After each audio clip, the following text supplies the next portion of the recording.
الامريكي ليسكت افواه كل الحاقدين. صحتهم احنا ما نقدروش نحسدوهم. جا المنتخب المغربي اعتبر ذلك هذه يا خويا كما يقولوا احنا بالعاميه لعب لعبك.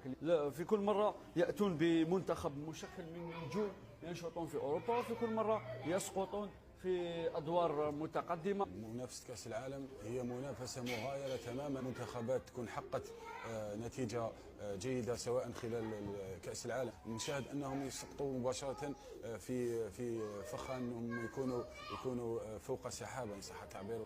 الفريق تاع المغربي راه ربما كاين، قلت راه بالك ربما خيفاني من المقابله. ستكون مأموريته صعبه وصعبه جدا. امريكا هي التي ستحتضن كاس العالم 2026 مناصفه مع المكسيك وكندا. هذا ايضا عامل مساعد. دونك انا باش تقول لي الفريق المغربي صح دار ان بون باركور، ان باركور بوزيتيف، مي لي زادفيرسير نيتي با فريمون فاموز.